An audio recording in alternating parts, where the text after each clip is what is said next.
Good morning. What a joy it is to be back in community with you. I feel like I spent a great deal of yesterday evening and this morning chasing my trash cans. My trash goes out on Friday morning, so I try to put it out on Thursday before night falls because the trash trucks come so early in the morning. But it's been so very windy here where I live in Maryland that when I put the trash out yesterday, the lid kept blowing up, so I had to find bricks to put on top of it. And then last night I was sure that my trash can had probably went flying down the street, but I was too scared to go look for it. And then this morning I heard the trash people, and when I went outside, there was in fact a trash can in the middle of the street.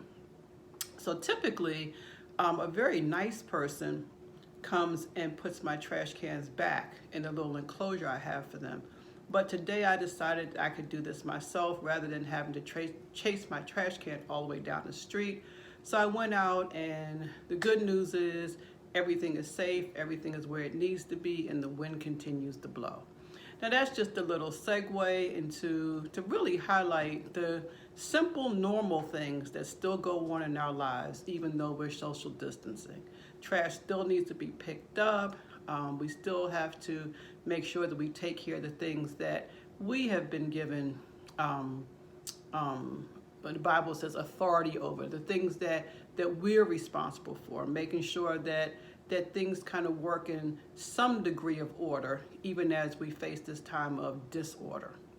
What I want to talk about today is the art of listening. I recently had a conversation with someone, well, actually a couple people, who were concerned about their children during this time of social distancing and isolation, and particularly those children who during this time period will not be able to participate in what we all have come to know as pivotal, significant events in their lives. For young folk who are graduating, particularly from high school or college, that's something that you worked hard for, something that you prepared for. You may have saved for class trips and things like that, and may have always envisioned what you would wear to the prom. And now all of a sudden, because of COVID-19, those things will not be available, at least not in the way that we traditionally think about it. And I'm here to tell you that is a loss. That is something that these young people are grieving. That is a loss. And for some of us parents, we're grieving that also.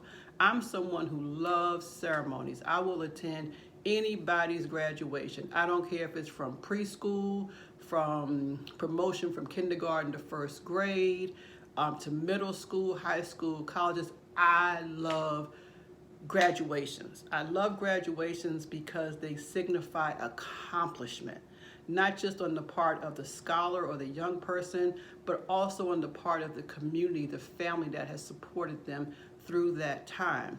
And so imagine, I can't imagine, I can only possibly attempt to imagine what it would have been like to come to this point in one's school career, only to find out that they've literally been robbed of a graduation ceremony, the cap and gown, the going to prom, the whole 9 yards, the senior week, all those things that up to this point we sort of took for granted, that we sort of believed that it would always happen.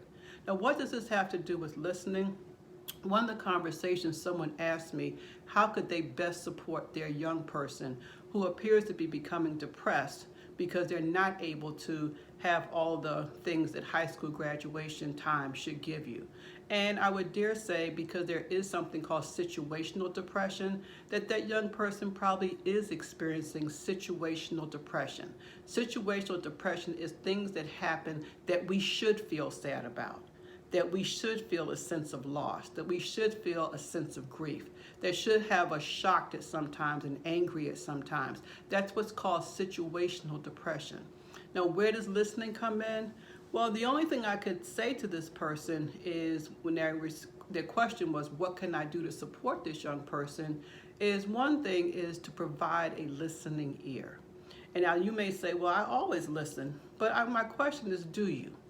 A lot of times, if we're struggling with our own anxiety, our fear of the future, or our own depression, we just can't seem to get out of a hole of despair, that we tend not to listen. Now, the depression part is probably simpler to explain because if you're depressed, you're not necessarily available for yourself, much less anyone else. You're stuck in your own pit. But in terms of increased anxiety, when we're experiencing that, we also don't listen because our thoughts are geared towards the future. We're anticipating what we're going to say when the other person finishes talking. And so instead of listening, we're anticipating our next response. What I want to suggest is during this time of social distancing and social isolation, the importance of actively listening. To when someone is speaking to you, to listen and to focus on what they're saying. Focusing whether or not you agree or disagree, but simply so that you can hear. Some things don't have answers. There is no answer to give a young person who will not have a high school graduation or prom. There's no platitudes or no nice sayings that's going to take away that sense of grief, that sense of pain. So the best we can do, in my opinion, is to be present and to listen and not try to explain away their feelings, not try to fix their feelings, but to simply listen to their feelings. Tomorrow I'm going to do a part 2 that continues along this theme of active listening. So I invite you to, I don't know what time of day I'll do it. I kind of do it spontaneously, but I can promise you there will be a part 2 tomorrow. And also later today, I'm going to post a video that my daughter did where she's interviewing me about how to move through fear. So for today, for a lot of people, well, in the world of Christendom, for Christians, today is what's known as Good Friday. And for a number of us, we would typically go to some sort of service. I would encourage you, if that has been your norm, that there may be things online that you can do to fulfill that need. For those who do not follow the Christian faith, have a great Friday. Just have a great Friday and do it on purpose. Love you all. Talk to you tomorrow. Bye-bye.